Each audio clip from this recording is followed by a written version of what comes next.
नमस्कार, IND 121 में आपका स्वागत है। मैं हूं आपके साथ नवीन पुरोहित और आज हमारे साथ चर्चा करने के लिए मौजूद हैं भोपाल साउथ SP सिद्धार्थ बहुगुणा जी। सिद्धार्थ जी, आपका IND 24 में बहुत बहुत स्वागत है। बहुत बहुत धन्यवाद। सिद्धार्थ जी, वर्तमान समय में अगर बात की जाए सामाजिक परिवेश में तो सुरक्षा और संवाद दोनों ही पुलिस के लिए बहुत महत्वपूर्ण है। तो आपको क्या लगता है कि जो पुलिसिंग चल रही है उसमें जो सोशल कंसर्न है, संवाद वाली स्थिति है, उससे आप कितना संतुष्ट हैं? नहीं, जैसा आपने कहा, सुरक्षा और संवाद दोनों ही बहुत इम्पोर्टेंट हैं।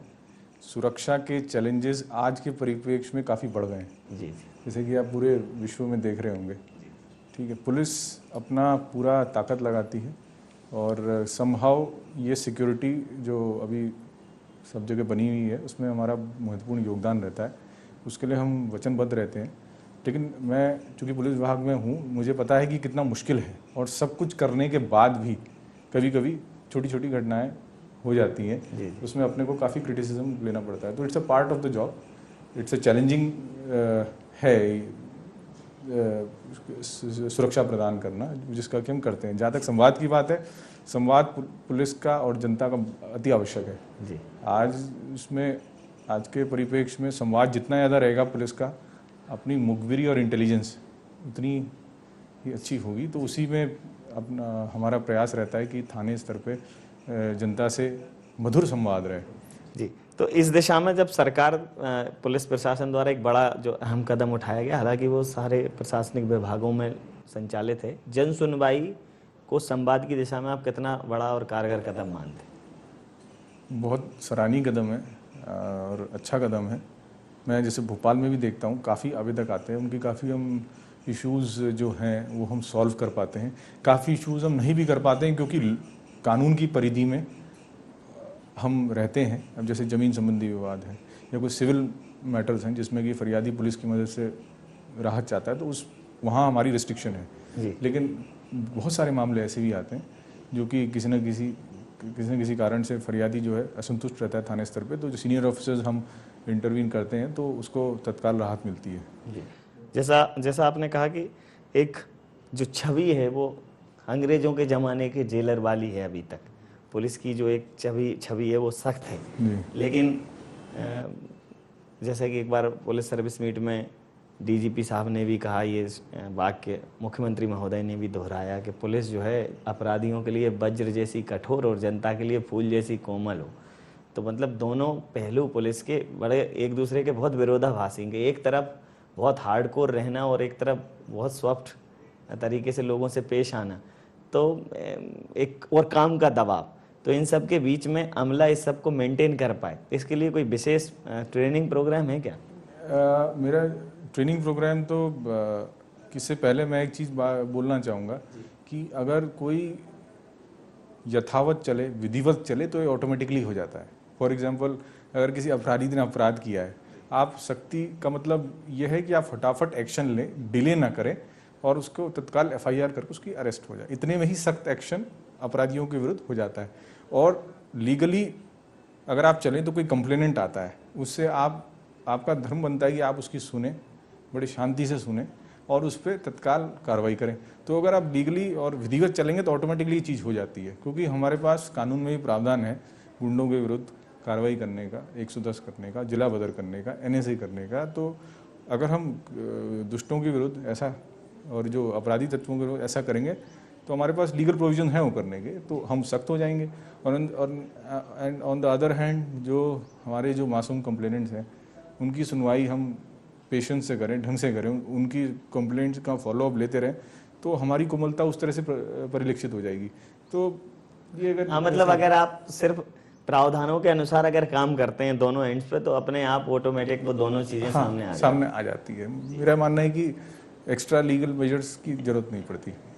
जैसा कि सर आपने कहा कि जैसे अब इसके पहले चूंकि आप बड़वानी पुलिस अधीक्षक के तौर पर अपनी सेवाएं दे चुके हैं, दमोह में भी आप रहे हैं, अब उसके बाद आकर भोपाल प्रदेश की राजधानी में बैठना, तो आपको क्या लगता है सुदूर जिलों में और भोपाल या इंदौर जैसे बड़े शहरों की पुलिसिंग में कोई मूलभूत अंतर आपको समझ में आया? भोपाल मेरे लिए गर्व की बात है कि मैं राजधानी में अपनी सेवाएं दे रहा हूँ। इससे पहले मैं पुलिस अधीक्षक दमोह कभी 1.25 साल और बड़वानी भी करीबन इतना 1.25 साल ही रहा हूँ। तो मूलभूत जो अंतर मुझे लगा वो वही है जो कि एक अर्बन पुलिसिंग और रूरल पुलिसिंग में रहता है। जी। अर्बन पुलिसिंग में आपका रिएक्शन टाइम किसी भी इशू पे बहुत फास्ट होना चाहिए। कहीं भी अगर कोई अप्रिय घटना घटी तो फटाफट हम यहाँ से FRV चार्ली, और चूँकि डेंस पॉपुलेशन है, ठीक है, तो थाने बड़े आसपास है एक दूसरे के, तो फटाफट बल पहुँच भी जाता है। तो जो अर्बन पुलिस में रिएक्शन टाइम का जो है, एक तो मुझे अंतर वो लगा, जो कि एक रूरल डिस्ट्रिक्ट में अगर हेडक्वार्टर का थाना और सब डिवीज़न के थाने में बहुत अंतर है। अब जैसे अगर मैं आपको मसलन के तौर पे MP नगर एक संभाग है, जहांगीराबाद एक संभाग, MP नगर थाने और जहांगीराबाद थाने की दूरी बहुत कम है जी, है ना। लेकिन अगर आप बड़वानी में या दमोह में अगर मैं देखूं, दमोह और हटा करके एक सब डिवीजन, वहाँ पे डिस्टेंस ज़्यादा है, तो कोई भी इशू का रिएक्शन टाइम जो राजधानी में और बड़े शहरों में it has to be very fast. Secondly जो मूलभूत अंतर मैंने देखा, यहाँ पे जो बंदोबस्त ड्यूटीज है, नेचुरली राजधानी है तो उसमें पुलिस काफ़ी बंदोबस्त ड्यूटीज काफ़ी ज़्यादा होती हैं as compare to rural district. और जो किसी भी एक पॉलिटिकल मूवमेंट भी बहुत है। पॉलिटिकल मूवमेंट भी इन द सेंस कि जो रेगुलर बंदोबस्त ड्यूटीज़ हैं जो हमें करनी पड़ती है, तो वो यहाँ पे थोड़ी ज़्यादा है बनस्पत एक रूरल डिस्ट्रिक्ट के। जी। तो ये है, थोड़ा क्राइम प्रोफाइल में भी अंतर है, वॉल्यूम ऑफ क्राइम। देखिए, क्राइम कोई भी होता है वो पॉपुलेशन के अनुपात में क्राइम होता है, मतलब एक ये देखने में आया है। तो नेचुरली भोपाल अंदर पॉपुलेशन किसी दूर के लिए से बहुत ज़्यादा है, तो क्राइम भी ज़्यादा है।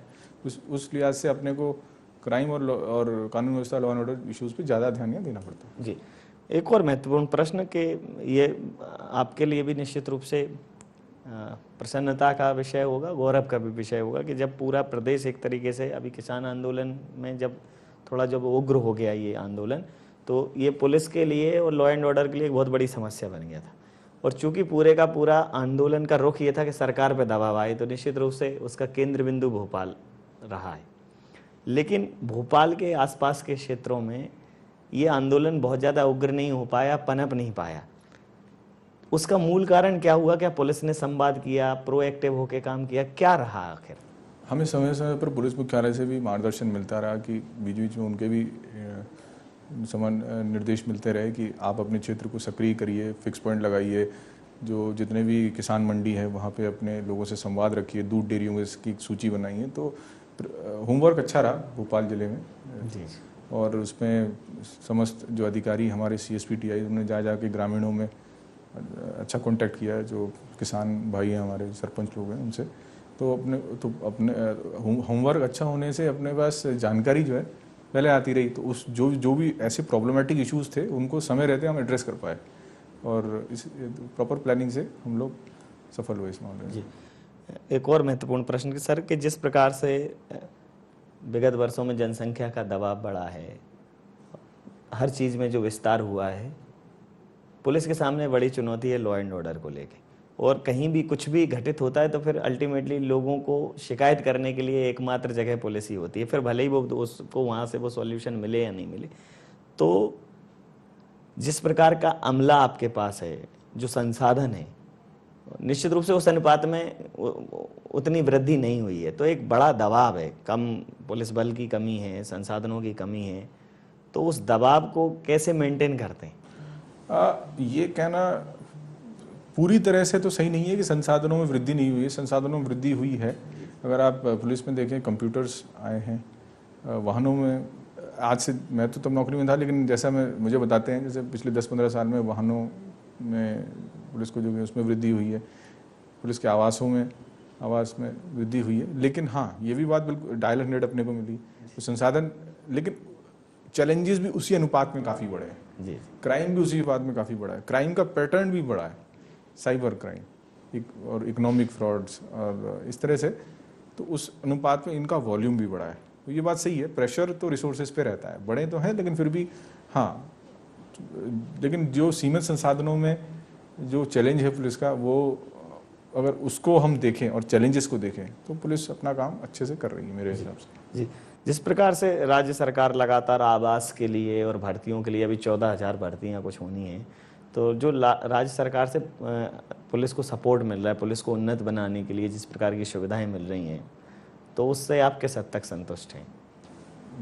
अच्छा है, बहुत अच्छा है। और इसका रिजल्ट अब धीरे धीरे अपने को देखने को भी मिलेगा। जब ये लोग अपनी ट्रेनिंग कंप्लीट करके फील्ड में आएंगे तो अपने को जो थानों में जो बल की कमी है काफ़ी हद तक उसकी पूर्ति की जाएगी।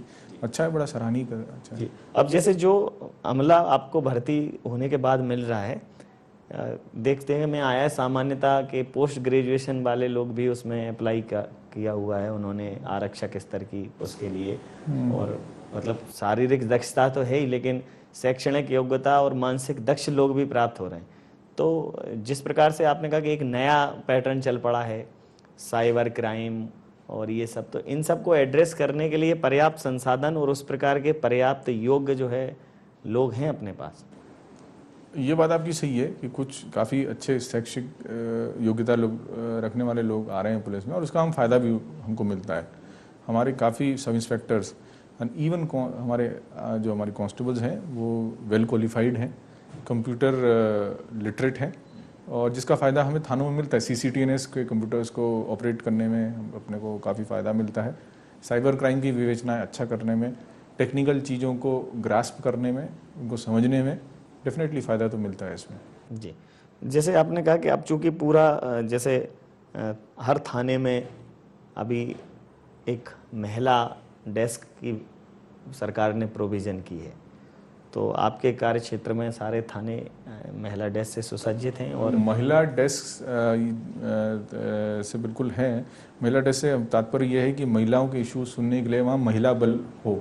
अच्छा, तो वो प्रत्येक थाने में मिनिमम 2 कांस्टेबल्स की नियुक्ति तो अभी है ही भोपाल में, और कोशिश ये की जा रही है कि प्रत्येक संभाग में और प्रत्येक थाने में भी ये कोशिश है कि एक महिला सब इंस्पेक्टर भी हो। जी, तो ज़्यादा से ज़्यादा बल कोशिश सब इंस्पेक्टर लेवल पे महिलाओं की सब इंस्पेक्टर की नियुक्ति हो, इसकी भी कोशिश की जा रही है।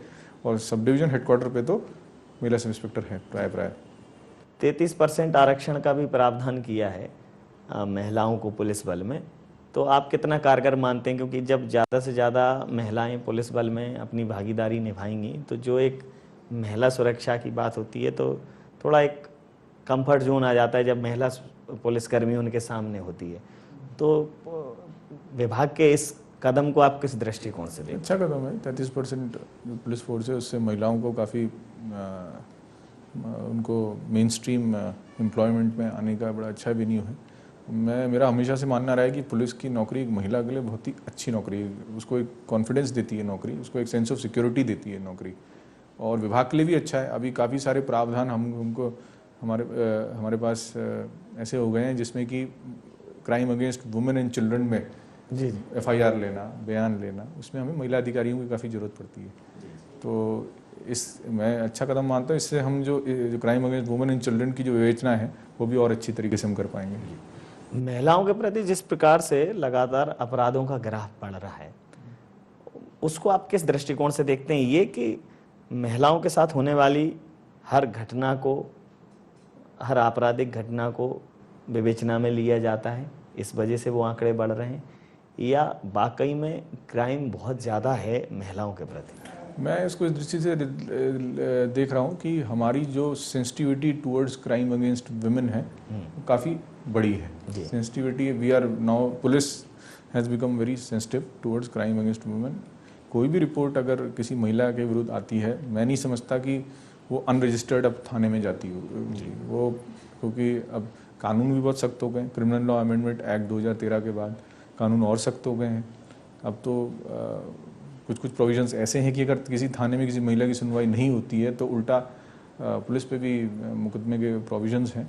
तो ऐसे परिप्रेक्ष्य में ये इसके दोनों पहलू हैं। इसका प्रॉम्प्ट रजिस्ट्रेशन होता है और इसलिए FIRs की संख्या बढ़ भी जाती है। बट कहीं कहीं ऐसा भी देखने में आया है कि जैसे हमने एनालिसिस किया था, 50% केसेस जो 376 के जो डिस्ट्रिक्ट भोपाल में पिछले 2016 में रजिस्टर हुए थे, वो उनमें 50% केसेस ऐसे थे जिसमें कि विक्टिम और फरियादी विक्टिम और आरोपी एक दूसरे को पहले 1 साल से ज़्यादा जानते थे। काफ़ी सारे केसेस उसमें ऐसे भी थे जिसमें कि वो जो विक्टिम है फरियादी को 1 साल से जानती थी, उसके अच्छे से परिचित थे, लेकिन फिर उन्होंने फिर ऐसी रिपोर्ट आपसी की। झगड़े और मनमुटाव की वजह से वो FIR ऐसा भी कुछ कुछ चीज़ें पर आई हैं। अब जैसे जैसे आपने सर कहा कि जो वुमेन प्रोटेक्शन के लिए जो लॉ आए हैं, तो जिसमें उसमें छेड़खानी और इन सारे प्रकरणों में, तो जब इस विषय में जब मेरी ADG महिला एवं अपराध से बात हुई थी, तो उन्होंने भी इस बात को पॉइंट आउट किया था कि ऐसे मामलों में कुछ अपराधी तत्व इनका ऐसा भी फ़ायदा उठा रहे हैं कि मतलब इस मामले में शिकायतें बहुत ज़्यादा मिल रही हैं पुलिस को, तो चूंकि रजिस्टर करने के बाद रजिस्टर करना है और तत्काल उसकी विवेचना भी करना है, और अगर विवेचना में देरी होती है तो थोड़ा जिसको आरोपी बनाया गया उसको भी तकलीफ हो सकती है। तो ऐसे मामलों में पुलिस को दोहरी जवाबदेही निभानी पड़ती है, एक तो पहले केस रजिस्टर करे पर उसकी उतनी गंभीर विवेचना हो। ये बात सही है। तो उसमें तो FIR तो हम करते ही हैं, फिर उसकी हम गहन विवेचना करते हैं। विवेचना में अगर कोई तथ्य पाया जाता है सही, तो उस हिसाब से फिर आगे ही कार्रवाई करते हैं। अगर विवेचना में पाया गया कि भाई उन्होंने कोई गलत कृत्य हुआ है या कोई क्राइम हुआ है, चार्जशीट जाती है। अगर नहीं हुआ है या आपके पास साक्ष्य का अभाव है, तो उसी हिसाब से ER या FR भी जाती है। तो इन्वेस्टिगेशन इज़ वेरी इंपॉर्टेंट। जी, इन्वेस्टिगेशन इस मामले में बहुत ज़्यादा है कि आखिर हुआ क्या। अच्छा, जो ऐसे जैसे गर्ल्स कॉलेज हैं या स्कूल कॉलेज हैं, थोड़ा सा पुलिसिंग से लोगों को अवेयर करने के लिए, और खासकर उस समय से जब वो स्टूडेंट लाइफ में हो, अगर वो वहाँ से इंटरेक्शन बढ़ जाए तो एक संवाद की स्थिति बहुत मजबूत हो सकती है। तो क्या वहाँ ऐसा कुछ आपके उसमें चल रहा है? नहीं, बिल्कुल समय समय पे चलते हैं। पुलिस मुख्यालय के भी निर्देश हैं कि CSP और एंड इवन SPs भी जो है अपने अपने क्षेत्र के जो गर्ल्स के कॉलेज हैं, इवन स्टूडेंट्स हैं कि जो स्कूल एवं कॉलेजेस में जा कर के उनको कानून के प्रति उनकी जो जागरूकता है वो बढ़ाई जाए उनसे इंटरेक्शन के माध्यम से। और ये होता भी है, समय समय पे स्कूल्स में जा करके उनसे संवाद होता है। ट्रैफिक के नियमों के बारे में उनको बताया जाता है। जी। ट्रैफिक विभाग जो है अपने भोपाल पुलिस का, वो समय समय वो तो नियमित रूप से कर भी चल रहा है उनका कार्यक्रम। अच्छा, काफ़ी स्कूल्स में जा के उन्होंने जागरूकता भी फैलाई है ट्रैफिक के नियमों की। और हम लोग भी काफ़ी स्कूल में जाते हैं और बच्चों से इंटरेक्ट करते हैं। क्राइम को रोकने के लिए सूचना बहुत प्रभावी माध्यम है, और सूचना तभी मिलेगी जब जनता पे पुलिस का भरोसा हो और एक दूसरे से संवाद की स्थिति बेहतर हो। तो जनता से संवाद निरंतर बना रहे, मतलब लोग, ठीक है, थानों में जन सुनवाई होती है तो बहुत पीड़ित व्यक्ति आता है, लेकिन सामान्यतः पुलिस पहुंचे जनता के पास, उनकी कॉलोनी में जाके समस्याएं सुने, उनसे संवाद बढ़ाए, क्योंकि छोटी छोटी संवादहीनता बड़े केसेस का कारण बनती हैं। तो उस स्तर पर कोई नई योजना या प्रयास जो चल रहा हो निरंतर? जन संवाद समय समय पर किया जाता है। शांति समिति की बैठक किसी त्यौहार से, वो तो खैर एक सेट रूटीन बन गया है, और जो कि त्योहारों के पहले होता है। थाने स्तर पे शांति समिति की बैठकें तो होती हैं, लेकिन समय समय पे जो क्षेत्र में जो भ्रमण है शाम को थाना प्रभारी CSPs का, उनको ये भी निर्देशित किया गया कि क्षेत्र में अपने क्षेत्र में निकलें और किसी इलाके कस्बे में जाएं। जैसे अभी कुछ समय पहले हमारे द्वारा हम लोगों के द्वारा एक अभियान चलाया गया था कि साउथ भोपाल में जहाँ जहाँ झुग्गी वाले क्षेत्र हैं, जैसे कमला नगर हो गया, TT नगर हो गया, मिसरोद बागसन में तरफ भी काफ़ी झुग्गियाँ हैं, इवन गोविंदपुरा में। तो यहाँ पे जो हमारे जो लोग हैं उनको कानून के बारे में जो है उनको ज़्यादा से ज़्यादा अवेयरनेस हो। तो एक अभियान चलाया गया था और उसमें अपने को अच्छा सफलता भी मिली थी। काफ़ी लोग उसमें अवेयर भी हुए थे, और जो अपने जो पारिवारिक जो झगड़े हैं और जो लीगल प्रोविजंस हैं कि जैसे जो इलोपमेंट केसेस आते हैं अंडर 18 के, वो उनको जैसे 16-17 साल की लड़कियां अगर किसी का भाग जाती है तो कानूनी अपराध होता है, चाहे वो जान के भी भागें। तो ऐसी तो ये चीज़ें उनको जब बताई गई तो उनको तब अब देखने में आ रहा है कि अब इलोपमेंट के केसेस थोड़े अब कम हुए हैं। तो इसी तरह से अभियान अन्य जगह भी चलाया जाएगा, क्योंकि अपना जो गरीब तबका है, बिल्कुल उनको ये भी बात सही है, उनको कानून की नॉलेज भी नहीं है। तो धीरे धीरे उनके अभियान चलाकर उनको जागृत किया जाए। जी, जिस प्रकार से अगर शहर की बात करें, भोपाल शहर की बात करें, तो यहाँ स्टूडेंट्स का मूवमेंट बहुत है पढ़ाई के लिए और अन्य कारणों से। दूसरा, फिर चूँकि शहरी एरिया है तो लाइफ स्टाइल भी वैसी है, लेट नाइट तक मूवमेंट्स रहते हैं, तो सुरक्षा व्यवस्था ज़्यादा जवाबदेही वाली हो जाती है। और उस बीच में फिर चेकिंग और अन्य बहुत सारी चीज़ें, उसमें पुलिस का कई बार सख्त रवैया आ जाता है, तो एक बड़ा ऊहापोह की स्थिति रहती है। तो जो लोग चेकिंग पे रहते हैं, जो पॉइंट्स पर रहते हैं, उनको कुछ क्या विशेष दिशा निर्देश रहते हैं कि कैसे? एक्चुअली चेकिंग जो शाम को जो रहती है, जैसा आपने बताया, एक तो थोड़ी छेड़खानी की घटनाएं जो लड़कियों के साथ रहती हैं, एक उसको दृष्टिगत करते हुए भी कि भाई जो ऐसे लड़के हैं बाइक पे जो तेज़ी से जाते हैं ऐसे, या फिर जो असामाजिक तत्व हैं, इस क्या होता है कि पुलिस की अगर कोई प्रेजेंस हो तो अपराधी भी डरता है। तो इस तरह ये उनके लिए मैसेज है कि भाई पुलिस है, आप यहाँ पे ठीक बात, इस तरह का कृत्य ना करें। और उनका जो चेकिंग पॉइंट जो लगते हैं वो हॉट स्पॉट्स को एनालाइज करने के बाद लगते हैं। किसी भी थाना क्षेत्र में छेड़खानी की घटना या दो से ज़्यादा कहाँ हुई है, ऐसे जगह कहीं फिक्स पॉइंट, स्नैचिंग है ये, या चार्ली जो है उसका कोई बोल देंगे भाई आप अपना कोई पॉइंट ना मिले तो आप फिक्स पॉइंट आप यहीं पे रहें, ठीक है। या फिर जो चेकिंग हो तो कभी कभी स्पेसिफिक पॉइंट दिया जाता है कि भाई चलो आज आप सिर्फ 20 से 30 उम्र के जो लड़के हैं मोटरसाइकिल पे तेज, आज सिर्फ आप उनको चेकिंग करेंगे, उनसे पूछे टोका टाकी करेंगे। तो मतलब ये थॉट प्रोसेस रहता है इसके पीछे। जैसे किसी भी एरिया के अगर आप मतलब क्रिमिनल बैकग्राउंड की बात करें, जैसे आप चंबल की बात करें, तो वहाँ झगड़े कई बार मतलब इमेज पर हो जाते हैं, वहाँ सोशल इमेज पर झगड़े हो जाते हैं। तो हर जगह का एक मतलब एक आपराधिक पृष्ठभूमि रहती है। भोपाल का जो आपराधिक बैकग्राउंड है उसमें कहीं ना कहीं एक कम्युनल सेंसिटिविटी भी है। यहाँ ये बहुत महत्वपूर्ण है कि किसी एक दो बार यहाँ इस प्रकार की दुर्भाग्यपूर्ण घटनाएं हो चुकी हैं, तो इस विषय में भी बहुत ज़्यादा सावधान रहना होता है पुलिस को। तो ऐसी स्थिति को नियंत्रित करने के लिए और सामान्य बनाए रखने के लिए एक एक्स्ट्रा आपके ऊपर भार रहता है। तो उन सब चीज़ों के लिए क्या विशेष प्रयास किए जाते हैं? उसमें जैसा आपने बताया कम्युनल सिचुएशन में, या कम्युनल कोई भी सिचुएशन हो, उसको टैकल करने के लिए एक तो उस क्षेत्र में आपकी पकड़ होना बहुत ज़रूरी है और वहाँ के महत्वपूर्ण लोगों से आपके संवाद होना चाहिए। और साथ ही साथ जो वहाँ के जो नोटोरियस और असामाजिक तत्व हैं उनके बारे में जानकारी होना बहुत ज़रूरी है। तो पुलिस का मूवमेंट जितना फील्ड में ज़्यादा रहेगा, महत्वपूर्ण लोगों से संवाद रहेगा, असामाजिक तत्वों की जानकारी रहेगी, और अगर कोई अपरिस्थिति बनती है तो उस पर से क्विक रिस्पॉन्स कम्युनल मेरे हिसाब से जितना इज़ वेरी इंपॉर्टेंट। और जितना रिएक्शन टाइम आपका ज़्यादा बढ़ता गया उतनी ज़्यादा जो सिचुएशन डिटेरियोरेट होती है। तो हमारी कोशिश यही रहती है कि समाज बढ़े, जो असामाजिक तत्व है उन पर हम कार्रवाई करते रहें, असामाजिक तत्वों के बारे में जानकारी रहे कि कौन क्या कर रहा है, ये कर रहा है। और कोई भी अगर फिर भी स्थिति निर्मित हो जाती है तो किस तरह से फोर्स का डिप्लॉयमेंट हो कि तत्काल वहाँ पे मैक्सिमम फोर्स मिनिमम टाइम में पहुँचे और कार्रवाई करे। तो ये सब चीज़ें बड़ी ज़रूरी रहती हैं, तो इसी पे फोकस रहता है। भोपाल में आपराधिक पृष्ठभूमि में ये एक कम्युनल फैक्टर के अलावा आपको क्या लगता है कि यहाँ का जो आपराधिक वो है बैकग्राउंड, वो किस प्रकार के अपराधों के? भोपाल वैसे बड़ा शांत शहर है और ऐसा कोई विशेष यहाँ क्राइम नहीं होता है जो नॉर्मल क्राइम हर एक अर्बन सिटी में होता है।